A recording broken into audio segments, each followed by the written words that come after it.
What is up, ladies and gentlemen, and welcome back to FudgeMuppet. My name is Scott, and today we have a Is It Worth It video for Fallout 4, particularly regarding the Nuclear Physicist Perk. Firstly, we'll go over what the Nuclear Physicist Perk does at each rank. For starters, it requires Intelligence 9, and the first rank makes radiation weapons do 50% more damage and fusion cores last 25% longer. The second rank means radiation weapons will do double damage and fusion cores will last an extra 50% longer. And for the third rank, fusion cores can be ejected from power armor like devastating grenades, and fusion cores last twice as long. Now, let's get down to it. Is it worth it? For starters, I'd like to say you obviously need a very high intelligence character, but if you're like me and have a really high intelligence, high charisma character, and very low endurance, I used power armor a lot, and I found fusion cores incredibly useful, especially early on when you only had a few of them. This allowed me basically from level 7-ish onwards to be in power armor all the time, and I would continue to get ranks in this as I played through. As for the radiation weapons, I never really used them,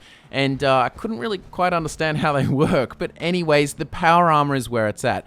The extra fusion core length is really great. In this video, I think I have around 40-ish fusion cores. This is by level 50. That would be effectively 80 fusion cores for someone without the perk. Just so you can understand how good this perk is. Now, the little gimmicky feature of the last rank is fusion cores can be ejected from power armor like devastating grenades, and it sort of looks like a mini nuke when they explode. This can actually be pretty useful and incredibly fun when you have lots of them. So I have like 40 here, and even when you deplete the fusion core and it's nearly done, you can just pop it out your back and then cause this huge explosion, killing heaps of enemies. Or if you just like to play around like I did in the video, you could just run around in circles while dropping heaps of fusion cores and let big chains of explosions happen. So I don't see why this perk wouldn't be useful. I imagine it would apply to anyone who is using power armor a lot. I imagine stealthy characters might not need it if you're not using power armor at all. It really is a power armor centric perk. So if you are using power armor a lot to make up for either low endurance, or maybe you're even a strength character that just likes to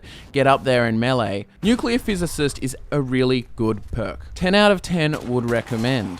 So in the end, in one nice concise summary, get this perk if you're going to be using power armor a lot. If you aren't, don't worry about it. So I hope you guys enjoyed our little Is It Worth It video, and we'll be doing more of these for different perks and different things like we sort of did with the jetpack video. So subscribe, stay tuned, like the video, and we'll see you next time.